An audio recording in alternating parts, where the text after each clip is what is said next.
नमस्कार। और इस वक्त की सबसे बड़ी खबर यही है कि नेपाल में राजनीतिक भूकंप आया है। जी हां, और इस भूकंप का झटका बहुत जोर से चीन को लग रहा होगा। ये इस वक्त की बड़ी खबर है। जी न्यूज पर हम आपको दिखा रहे हैं, ध्यान से समझिए। नेपाल के प्रधानमंत्री केपी शर्मा ओली की कुर्सी अब खतरे में पड़ गई है। ओली को चीन के मोहरे के तौर पर देखा जाता है। ओली भारत के विरोधी माने जाते हैं। अब यही कारण है कि राष्ट्रपति से मिलने के लिए वो पहुंचे हैं। और बड़ी खबर यह है आज की कि शाम में नेपाल की जनता को संबोधित कर सकते हैं नेपाल के प्रधानमंत्री केपी शर्मा ओली। फिलहाल वो राष्ट्रपति से मिलने के लिए पहुंचे हैं। आज देश को वो संबोधित कर सकते हैं। आज 12 बजे केपी ओली की बैठक होने वाली थी। नेपाल में आरोप लगता रहा है कि वो अपनी कुर्सी बचाने के लिए चीन का सहारा लेते आए हैं, चीन का साथ देते आए हैं, भारत के खिलाफ सख्त रुख अपनाते आए हैं नेपाल के प्रधानमंत्री। ये बड़ी बातें हैं आज की, और यही कारण है कि आज नेपाल की जनता को शाम में वो संबोधित करने वाले हैं। फिलहाल राष्ट्रपति से उनकी एक मुलाकात हो रही है। अमित प्रकाश मेरे सहयोगी हमारे साथ बने हुए हैं। ये बड़ी ब्रेकिंग जी न्यूज पर आप देख रहे हैं। अमित, ये बहुत बड़ी खबर है। हम इसी बात का जिक्र कर रहे हैं कि राजनीतिक भूकंप है नेपाल में, लेकिन झटका चीन को। देखिए, राजनीतिक भूकंप नेपाल में है, झटका चीन को भी है और झटका पाकिस्तान को भी है। क्योंकि एक मैं साथ साथ ब्रेकिंग अपडेट आपको बता दूं, इस वक्त एक खबर आ रही है। पाकिस्तान के प्रधानमंत्री इमरान खान के दफ्तर से केपी शर्मा ओली से बातचीत करने के लिए वक्त मांगा गया है। क्योंकि पाकिस्तान ये जानता है इस वक्त वो एक चाल चलने की कोशिश में है, वो एक रणनीति में है, और वो चाहता है कि इस वक्त क्योंकि जिस तरीके का माहौल चल रहा था, पाकिस्तान को लग रहा है कि अब बात हाथ से कहीं निकल न जाए, इसलिए एक चौतरफा जो घेरने की कोशिश है, उस कोशिश के तहत इमरान खान के दफ्तर ने वक्त मांगा है नेपाल के प्रधानमंत्री केपी शर्मा ओली से। तो और भी बड़ी खबर हो गई ना, और भी बड़ी खबर इसलिए हो गई, सब एक्सपोज हो रहे हैं। जिस तरह का आरोप केपी शर्मा ओली पर लगता रहा है, और देखिए उनकी खुद की पार्टी में उनके खिलाफ विरोध हो गया, और जो विपक्ष है वो कहता है इस्तीफा दे दीजिए। अब आपने जो बड़ी ब्रेकिंग बताई है कि पाकिस्तान के प्रधानमंत्री उनके दफ्तर से नेपाल के प्रधानमंत्री से मिलने के लिए बातचीत हो रही है, तो ये तो अपने आप में एक्सपोज कर रहा है सब कुछ। देखिए, मिलने की बात तो बात है, अभी तुरंत ऐसा कहा गया है कि तत्काल इमरान खान बात करना चाहते हैं केपी शर्मा ओली से। अब इसको डिकोड करने की जरूरत है कि आखिरकार तुरंत बदले हुए इस घटनाक्रम में, इस राजनीतिक घटनाक्रम में ऐसी क्या नौबत आई कि इमरान खान तुरंत बात करना चाहते हैं नेपाल के प्रधानमंत्री से। वहीं दूसरी तरफ अगर हम बात करें तो पार्टी के जो अध्यक्ष हैं पुष्प कमल दहल प्रचंड, उन्होंने खुलेआम जब ओली सरकार की इस बात की आलोचना की, तो और यह भी कहा जा रहा है कि अगर इस्तीफा नहीं देंगे ओली तो 2 टुकड़ों में पार्टी को बांटने की धमकी भी अब दी जा रही है। यानी कि अब से कुछ देर पहले हम लोग जो बात कर रहे थे कि जिस तरीके से एक दूसरे खेमे में नेपाल की जो पार्टियां हैं और नेपाल के जो बड़े लीडर्स एक जगह मीटिंग कर रहे हैं, उसमें जो निकल के बातें सामने आ रही हैं, उसमें एक बात ये भी सामने आ रही है कि अगर ये फैसला ओली ने नहीं लिया तो इसके परिणाम उन्हें भुगतने होंगे। तो अब ये समझिए कि एक तरफ पाकिस्तान, चीन के कहने पे पाकिस्तान ने गिलगिट के क्षेत्र में अपने 40,000 सैनिक तैनात किए थे। उस वक्त ये कोशिश की जा रही थी कि भारत पर उस तरफ से दबाव बनाया जाए। चीन ने दूसरी तरफ नेपाल से भारत की तरफ दबाव बनाने की कोशिश की। लेकिन अब जो, जैसा मैं कह रहा हूं, हम लगातार जो बातचीत कर रहे हैं उसमें बदलते घटनाक्रम में ये खलबली हर तरफ है। ये खलबली अब चीन में भी मच चुकी होगी, और ये खलबली पाकिस्तान में किस तरीके से मच गई है इस उठापटक के बीच में कि पाकिस्तान के प्रधानमंत्री तत्काल बात करना चाहते हैं नेपाल के प्रधानमंत्री से। महेंद्र सिंह जी अगर हमारे साथ हैं तो हम जरा उनसे जरूर ये बात को समझना चाहेंगे कि इसका अर्थ क्या हुआ। महेंद्र जी हमारे साथ इस वक्त नहीं जुड़े हैं। महेंद्र जी हमारे साथ इस वक्त नहीं जुड़े हैं, लेकिन आपने जो जानकारी दी उसके बाद अगर इस बात को ऐसे समझा जाए कि नेपाल की विपक्षी पार्टियां और प्लस केपी शर्मा ओली की खुद की पार्टी अगर उनका विरोध करती है, तो पार्टी और नेपाल की जनता ये बखूबी समझ गई है कि नेपाल को ना तो तिब्बत बनने दिया जाएगा और नेपाल को ना ही पाकिस्तान बनने दिया जाएगा। यानी चीन के हाथ की कठपुतली बनना अब गवारा नहीं है पाकिस्तान के लोगों को। देखिए, इसके लिए एक छोटा सा उदाहरण बहुत संक्षेप में समझना बहुत जरूरी है। चीन जिस तरीके से उपनिवेश बनाता है, छोटे छोटे देशों को अपने कब्जे में लेता है, उसका सबसे बड़ा उदाहरण जाम्बिया है। अब से कुछ दिन पहले जिस तरीके से उसको उपनिवेश बनाने के लिए पहले वहां इन्वेस्टमेंट की गई, छोटा सा एक फंड वहां लगाया गया, और उसके बाद धीरे धीरे चाइनीज कंपनी ने उस देश को टेक ओवर कर लिया, वहां के सिस्टम को टेक ओवर कर लिया, वहां के बिजनेस को टेक ओवर कर लिया। और अब स्थिति यह है कि जैसे अब आप शायद, हम अगर संक्षेप में बात करें तो मदर इंडिया फिल्म में आपको याद होगा एक मुनीम का किरदार है, वो पहले कर्ज देता जाता है और सबसे आखिर में वो आंगन में आके खड़े होके कहता है कि अब तो ये घर नीलाम करने की नौबत है, क्योंकि मैं तुमको इतना कर्ज दे चुका हूं। यही रणनीति चीन की है। इसी रणनीति के तहत वो नेपाल को भी अपने कब्जे में इसी तरीके से लेना चाहता है, लेकिन नेपाल जिस तरीके से, जिस बहकावे में, जिस उकसावे में है, उसके परिणाम ये भी तो कह सकते हैं ना कि नेपाल के चरित्र को दुनिया जानती तो थी, लेकिन उसे एक्सपोज किया है भारत ने, उसे एक्सपोज किया है इंडिया ने। और उसके बाद ये हुआ कि अब जो वो छोटे देश जिनको इस बात का डर था कि उनके ऊपर चालाकी से कब्जा कर सकता है चीन, और ये सही वक्त आ गया है कि सब एक साथ होकर उसके विरोध में उतर आए। महेंद्र जी मेरे साथ जुड़ गए हैं, नेपाल मामलों के जानकार हैं। सर, ये बहुत बड़ी, बहुत महत्वपूर्ण खबर हो जाती है, और जैसा कि अभी अमित प्रकाश इस बात का जिक्र कर रहे थे कि चीन की चालाकी अब नेपाल भी समझ चुका है, नेपाल की जनता समझ चुकी है। जी, मैंने पहले जैसे बात की कि चीन की जो विस्तारवादी नीति है, चीन की जो साम्राज्यवादी नीति है, वो खासकर जो छोटे देश हैं, जो गरीब देश हैं, जो पहले उनको एक सपना दिखाया गया कि हम इंफ्रास्ट्रक्चर आपके यहाँ बनाएंगे, हम आपको आर्थिक सहायता देंगे, सस्ते दरों पे आपको लोन देंगे। उनके पास पैसे की कमी थी तो उन्होंने स्वीकार कर लिया। लेकिन जैसा कि अभी जो है आपके रिपोर्टर ने बताया कि कई ऐसे अफ्रीकन और एशियन कंट्रीज हैं जहां पे चीन की जो ये बेल्ट एंड रोड इनिशिएटिव के तहत जो लोन दिए गए, उसमें आगे देखा गया कि उसमें तमाम विसंगतियां हैं, और कहीं न कहीं कोशिश है कि पूरे इन देशों को डेट ट्रैप में फंसा लिया जाए, जिसको कई लोग debt trap diplomacy, Chinese debt trap diplomacy भी बोलते हैं।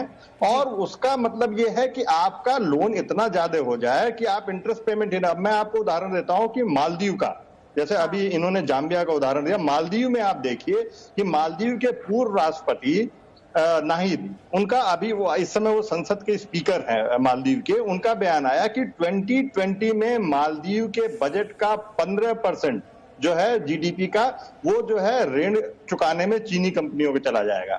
आप देखिए श्रीलंका में, हमारे बगल में श्रीलंका का एक पोर्ट है जो करीब सिर्फ 1500 किलोमीटर हमारे यहाँ से दूरी है। वहां पे जो है श्रीलंका जब चीनी ऋण का इंटरेस्ट नहीं दे पाया तो चीनी कंपनी को 99 साल के लिए पोर्ट और उसके साथ 15,000 एकड़ जमीन भी लीज पे 99 साल के लिए दे देंगे। तो एक जो ये चीन का जो एक उपनिवेशी स्वरूप है, वो धीरे धीरे लोगों को समझ में आने लगा है, इन देशों को समझ में आने लगा है, और कहीं न कहीं वो चीज नेपाल की जनता को समझ में आने, नेपाल की विपक्षी पार्टियों को समझ, विपक्षी नहीं, कम्युनिस्ट पार्टी के लोग भी। आप देखिए ओली का सबसे ज्यादा विरोध जो है कम्युनिस्ट पार्टी के अंदर से है। नेपाली कांग्रेस और बाकी पार्टी ने कह दिया कि अगर वो उनकी बात को नहीं मानते हैं तो पार्टी में दो धड़े हो जाएंगे और पार्टी बट जाएगी। एक और चीज मैं समझना चाह रही थी, इसको और सरलता से अगर हम आगे बढ़कर ये सोचें कि जब हमने पिछले कुछ सालों में देखा है नेपाल में सरकार के तौर पर, लोकतांत्रिक तौर पर कितनी अस्थिरता रही, लेकिन अब जब वहां की जनता को ये लगा कि लोकतांत्रिक तौर पर देश का विकास यानी वहां की जनता का विकास, और वहीं के प्रधानमंत्री फिर सॉफ्ट कॉर्नर रखते हैं चीन के प्रति, और जो सबसे पुराना दोस्त है, जिससे हर तरह की रिश्तेदारी है, लेन देन है, उसके खिलाफ स्टेटमेंट दे देना, ये अपने आप में बताता है कि नेपाल की जनता नहीं चाहती किसी भी तरह की हानि हो, आर्थिक रूप से, संबंधों के रूप से। जी, भारत और नेपाल के बीच ऐसे संबंध, आप देखिए हमारे यहाँ जो है गोरखा रेजिमेंट है, हमारे यहाँ जो नेशनल डिफेंस एकेडमी है, जो हमारी सुरक्षा अकादमी है, वहाँ नेपाल के कैडेट्स की ट्रेनिंग दी जाती है। तो हमारे इसके साथ साथ बहुत पुराने, जैसा मैं पहले भी बात कर चुका हूं कि हमारा नाथ पंथ है, गोरखपुर में जो गोरखनाथ मंदिर है, नाथ पंथ के लाखों फॉलोअर हैं जो है वहां पे, अनुयायी हैं जो है नेपाल में। तो जो ये पुराना सांस्कृतिक, आध्यात्मिक जो है एक और आर्थिक, दोनों सहोदर भाई जैसे थे, जो है जैसे एक आत्मा और दो शरीर थे, आप उसको अलग करने की कोशिश किया। अच्छा, ओली कहीं शुरू में लग रहा था कि कहीं ओली सफल न हो जाए, क्योंकि ओली ने इस जो प्रो चीन उनका स्टैंड था, उसको कहीं न कहीं उसको उन्होंने जोड़ दिया नेपाली संप्रभुता से, नेपाली राष्ट्रीयता से। तो जो कम्युनिस्ट पार्टी के विरोधी भी थे संसद में, उनको भी थोड़ा बैकफुट पे आना पड़ा। विपक्षी पार्टियों को की तो बात अलग है, और सभी ने मिलकर नए नक्शे का समर्थन किया। लेकिन जहां इन लोगों को मौका मिला है, जैसे ही ये नेपाली राष्ट्रीयता और संप्रभुता का जो एक आडंबर ओली ने खड़ा किया था, जहां इसको मौका मिला है उनके खिलाफ जो है विरोधी सुर जो है वो सामने आने लगे। इसलिए हम कह रहे हैं ना कि अब नेपाल भी बदल चुका है। हमने कहा कि हम जब ये कहते हैं चाइना को लेकर कि भारत 2020 का भारत है, तो नेपाल की जनता और वहां की खुद राजनीतिक पार्टियां ये कहती हैं कि जब बात देश की सुरक्षा की आएगी तो इससे कॉम्प्रोमाइज नहीं होगा। अमित, आप कुछ कहना चाह रहे थे? जी हाँ पयो जी, एक सवाल मैं महेंद्र जी से जरूर पूछना चाहूंगा। महेंद्र जी, मैं आपसे बहुत साफ शब्दों में ये समझना चाह रहा हूँ, ये जो लेटेस्ट पॉलिटिकल डेवलपमेंट्स हैं और आप जब कूटनीतिक लेवल पे बात करते हैं इस वक्त, इन दो खबरों को, पहली खबर पाकिस्तान के प्रधानमंत्री से केपी शर्मा ओली से तत्काल बातचीत की जो रिक्वेस्ट की गई है, नंबर 1, और नंबर 2 चीन के कहने पर पाकिस्तान ने जिस तरीके से गिलगित बलूचिस्तान में अपने 20,000 सैनिक तैनात किए सीमा पर, इन दोनों खबरों का रेलेवेंस आज के संदर्भ में, अभी जो टुडे रेफरेंस है, टुडे रेलेवेंस है इसका, उसको आप कैसे देखते हैं महेंद्र? ये देखिए, ये एकदम साफ है, ये एकदम साफ है कि चीन ने कहीं न कहीं भारत को जो है पड़ोस में घेरने की कोशिश की। पाकिस्तान में जो चीन पाकिस्तान इकोनॉमिक कॉरिडोर है वो गिलगित बाल्टिस्तान से होके गुजरता है। भारत ने उसको ऑब्जेक्शन किया है कि वो डिस्प्यूटेड टेरिटरी है, वो उस पे आप नहीं बना सकते, लेकिन जो है पाकिस्तान ने उसको चीनी कंपनियों को काम करने के लिए दे दिया है। आज अगर जो है पाकिस्तान के प्रधानमंत्री नेपाल के प्रधानमंत्री से बात करते हैं तो साफ है कि जो चीन का जो दोहरा चरित्र है, जो कहीं पीछे छुपा हुआ था, वो खुल के सामने आ गया। कहीं न कहीं साफ जो है पूरे विश्व को साफ साफ दिखाई दे रहा है कि भारत को घेरने के लिए चीन किस स्तर पे नेपाल में जो है कार्य कर रहा था, जो पर्दे के पीछे से किस तरीके से ओली को, तमाम तरीके की खबरें आ रही हैं जो है जो वहां की जो चीनी एम्बेसी है उसके बारे में। सर, मैं आपको रोकूंगी यहाँ पर माफी के साथ। एक बड़ी खबर हम अपने दर्शकों को बता दें, नेपाल में राजनीतिक संकट के बीच चीन की बड़ी साजिश, मेडिकल स्टाफ की आड़ में चीन के जासूस, नेपाल में भारत के प्रभाव को कम करने की ये चीन की साजिश है। नेपाल में राजनीतिक संकट के बीच चीन की बड़ी साजिश सामने आई है। मेडिकल स्टाफ की आड़ में चीन के जासूस नेपाल आने शुरू हो गए हैं। मनीष, इस पर क्या जानकारी है? मनीष शुक्ला मेरे सहयोगी जुड़ चुके हैं, क्या खबर है, पूरी डिटेल? देखिए, पिछले कुछ दिनों से चाइना की तरफ से नेपाल को इन्फ्लुएंस करने की बड़ी कोशिश हो रही है, क्योंकि हमने देखा कि जो काठमांडू में चाइना का एम्बेसी है वो ऑलरेडी नेपाल के जो भी बड़े पॉलिटिशियंस हैं उनके साथ उन्होंने काफी मीटिंग की है और भारत के खिलाफ उनको तैयार किया, जिसमें केपी ओली शर्मा को हमने देखा है। अब चाइना को लगता है कि एक और फ्रंट खोलने के लिए जरूरी है कि नेपाल में जो भी भारत का इन्फ्लुएंस है उसको खत्म किया जाए। और पिछले कुछ दिनों में हमारी जो सिक्योरिटी एजेंसीज हैं वो ये नोटिस कर रही है कि चाइना से काफी ज्यादा जो मेडिकल असिस्टेंस के तौर पर MSS, जो उनकी जो इंटेलिजेंस यूनिट है, उसके लोग आ रहे हैं। और सिर्फ वही नहीं, पाकिस्तान की ISI भी अपना जो एम्बेसी है काठमांडू में, उनके नंबर्स बढ़ा रहे हैं। तो आने वाले टाइम में हमारे लिए मुश्किलें कम नहीं होने वाली, मुश्किलें बढ़ने वाली है, क्योंकि ये वक्त है कि हम भी जो ये चाइना और पाकिस्तान का एक नया ग्राउंड तैयार हो रहा है नेपाल के अंदर, उसको हमें काउंटर करने की कोशिशें करनी पड़ेंगी। और ये जो सारी रिपोर्ट्स आ रही है ये दिखा रही है कि कैसे चाइना नेपाल को लेकर के काफी ज्यादा सेंसिटिव बना हुआ है और आने वाले टाइम में वो भारत के खिलाफ एक नया मुश्किल शुरू करने वाला है। ठीक है मनीष, एक और बड़ी खबर इसी बीच दर्शकों को बता दें, दूरसंचार मंत्री रविशंकर प्रसाद ने देश में चीन के मोबाइल ऐप्स को बैन किए जाने के केंद्र सरकार के कदम को चीन के ऊपर डिजिटल स्ट्राइक बताया है। ये बड़ी खबर आपको बता रहे हैं। रविशंकर प्रसाद ने कहा कि भारत ने चीन पर डिजिटल स्ट्राइक की है, हमने देश के लोगों के डेटा की सुरक्षा को ध्यान में रखते हुए चीन के ऐप्स पर बैन लगाया है। भारत की जनता की निजता के ऊपर, भारत की जनता की डेटा की चोरी के ऊपर, भारत की जनता के डेटा को भारत से बाहर भेजने के किसी कार्रवाई पर हम बहुत सख्त हैं। भारत की जनता के डेटा की सुरक्षा पर कोई हम समझौता नहीं करेंगे। भारत की अखंडता, भारत की संप्रभुता, भारत की सुरक्षा, इस पर हम कोई समझौता नहीं करेंगे। तो आज मैं बंगाल में कहूंगा कि भारत अपनी सीमा पर आंख में आकर बात करना भी जानता है और भारत के लोगों की सुरक्षा के लिए भारत डिजिटल स्ट्राइक करना भी जानता है। यह है भारत का संकल्प और साहस। और इस पर बड़ी खबर यह है कि रविशंकर प्रसाद के बयान पर चीन की प्रतिक्रिया आई है। यह कहा गया कि भारत को चीन की कंपनियों के खिलाफ भेदभाव वाला रवैया छोड़ना चाहिए। ये चीन की तरफ से रिएक्शन भी आ गया। सचिन अरोड़ा लद्दाख से जो लगातार ग्राउंड रिपोर्ट आप तक पहुंचा रहे हैं, मेरे साथ जुड़ चुके हैं। सचिन, इस स्टेटमेंट से साफ होता है कि चीन अब डरा भी हुआ है और चिंतित भी है। इसे इस तरीके से देख सकते हैं जिसका जिक्र अभी आप कर रही थी, जो नेपाल से बड़ी खबर आ रही राजनीतिक संकट वाली, वो ये कि चीन कहीं ना कहीं इस साजिश को काफी पहले से जो है बना रहा था, काफी पहले से उसने सोचा हुआ था। वो पिछले साल जो है पेगोंगसू की तरफ जो है हरकत करता है, वहां पर निर्माण बनाने की कोशिश करता है, भारत रुकता है, झड़प होती है। वो वहां पर लगातार पाकिस्तान के साथ मिलकर के पाकिस्तान का यूज करने की कोशिश कर रहा है और पाकिस्तान लगातार कह रहा है कि वो चाइना का पार्टनर है, क्योंकि मालूम है कि पाकिस्तान का लगभग कैसा पूरा का पूरा लैंड वो चाइना के हाथों बिक चुका है, पूरी कॉलोनी वो पाकिस्तान की बन चुका है। नेपाल में पिछले काफी वक्त से वो इन्वेस्टमेंट कर रहा था, केपी शर्मा ओली की सरकार को वो पीछे से बैकिंग कर रहा था, कम्युनिस्ट सरकार को, ताकि वो भारत के खिलाफ एक्टिविटीज को बढ़ा करे। वहां पर हमारे पास ये भी खबर है कि आईएसआई के जो तमाम अधिकारी हैं वो वहां की एम्बेसी में जो है लगातार एक्टिव थे।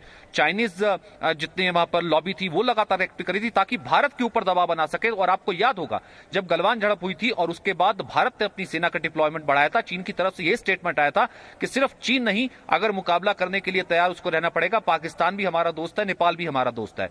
तो उसको उसी तरीके की डेवलपमेंट के तौर पर देख सकते हैं। कहीं ना कहीं चीन को मालूम था कि इसका रिएक्शन, इसका रिटेलिएशन भारत की तरफ से होगा। और हम ये कह सकते हैं कि ये तो टिप ऑफ द आइसबर्ग है, ये तो कहीं ना कहीं अभी शुरुआत है, चीजें अभी और अनफोल्ड होनी बाकी है और भारत ऐसे जानता भी है शायद।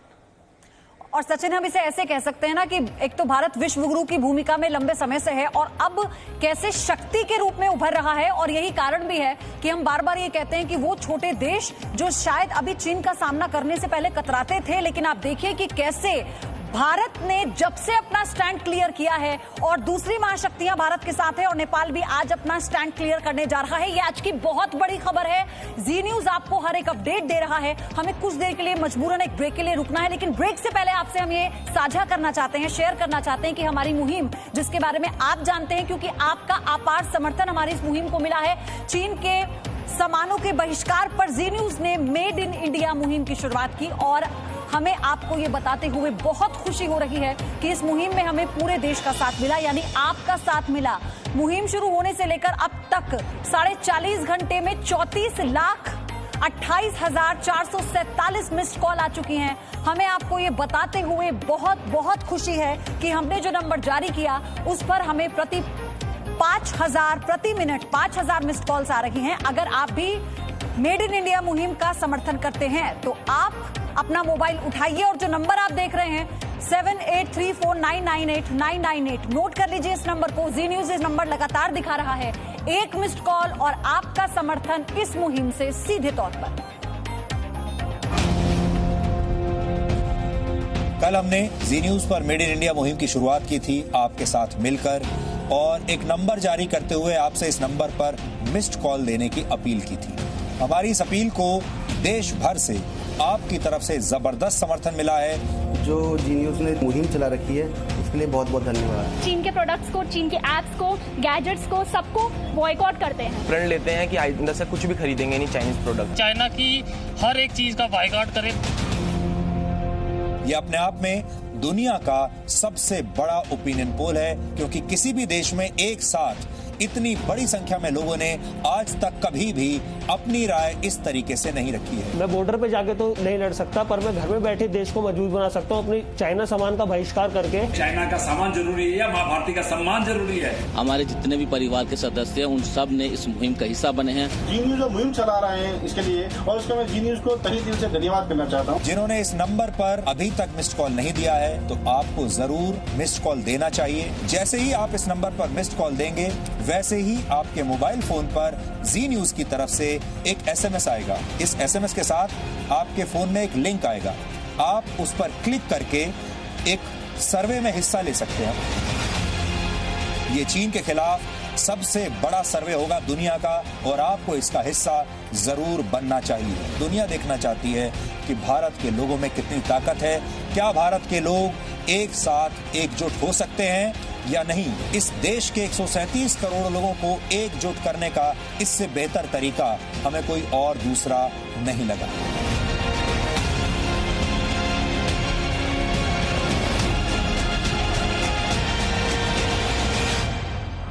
Presenting V News app, available on Google Play and App Store. Download it now.